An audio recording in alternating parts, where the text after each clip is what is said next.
Reimagining Success, episode 109. You're listening to Reimagining Success, the podcast where we help you reimagine your future, designing a life and career beyond the 9 to 5 that allows you the freedom, flexibility and fulfillment that you've been dreaming of. I'm your host, Anna Lundberg. Now, let's get started on those dreams.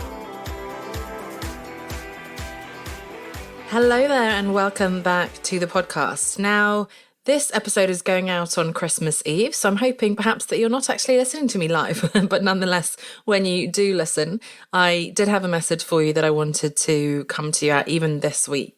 And it's all around how to make the most of the holidays, as we say in America.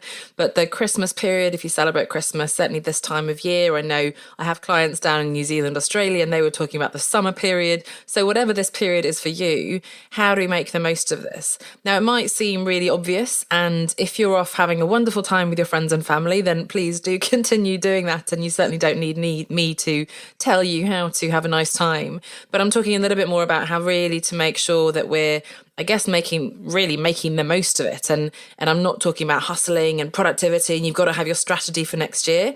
That will come in due course.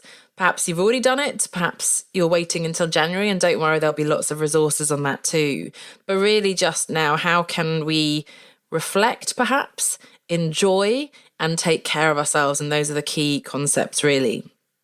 So the first thing, of course, is that also important self-care. It's a buzzword, I know, and you can talk about taking care of yourself, your wellness, your well-being, your physical health, mental health, emotional health, spiritual health, whatever you want to call it. But I think it's so important to take care of yourself, especially this year.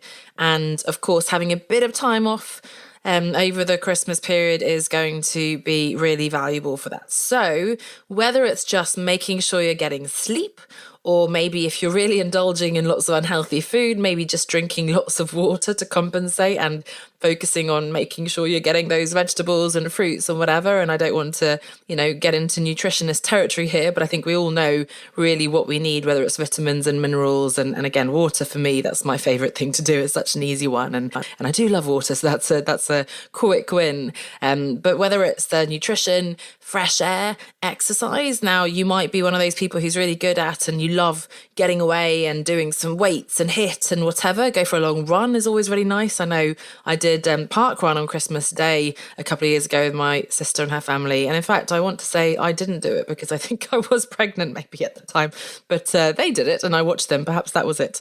It's funny how you remember things differently. But nonetheless, park run is a possibility. Going out and so on. However, don't let perfect be the enemy of the good. So don't think like, I'm not going to bother to do proper exercise. At least go for a walk, right? That's always the lovely thing. Christmas Day, Boxing Day here in the UK, families are out and about trying their new toys, scooters and bikes and so on with the kids. And it's just lovely to get the fresh air and go for a walk. So just walking is fine. Meditation, yoga, if that's your thing. But again, find your self-care, I guess, that's going to be really important to you in terms of exercise, nutrition, and so on. Now, within that bucket as well, me time. Now, it's possible that this particular year you've had all too much me time, in which case, by all means, subject to restrictions in your area, because of course I am recording this during COVID in case you're listening to this many years in the future and you're wondering what's she talking about. And if you're not able to see friends and family and so on, then perhaps you're feeling a bit isolated and you're having too much me time. However, generally this time of year we do get thrown into lots of obligations of dinners and family get-togethers and so on, and lots of driving up and down the country. So if that is the case, try to set some boundaries, try not to overcommit, I suppose. And for me, certainly, I really love having a little bit of me time, whether it's reading a book, have a bath, just get away a little bit. Again, maybe for a walk by yourself, but having some time to yourself, I think, is really important. And then, by the way, what about a digital detox? So again, hopefully you're not listening to this live. And if you are, then I'm really grateful that you are. So please don't take this the wrong way. But I've certainly taken a step back over the next couple of weeks.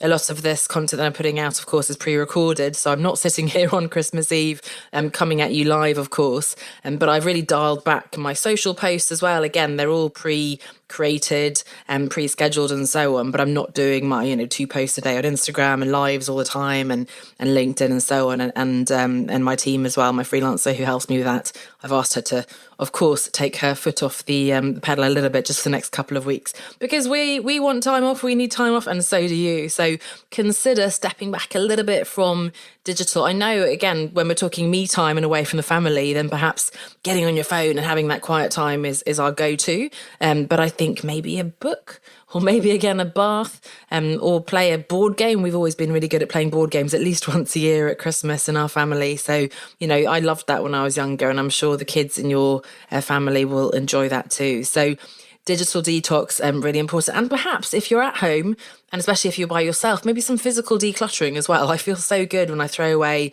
piles of paper that I thought I would need, that I obviously don't, go through some old clothes and things. It's just such a nice kind of time of year, I think, just to get rid of some stuff and have a bit more space physically and mentally as well. So that's the first bucket, really, self-care. Now, the second one is gratitude.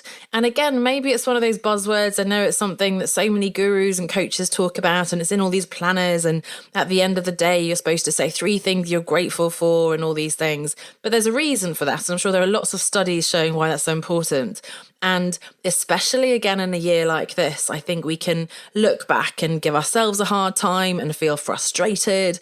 And there's this element of acceptance, recognizing, it's been potentially pretty awful, depending on our situation personally, but certainly for the world as a whole, it hasn't perhaps been the best year.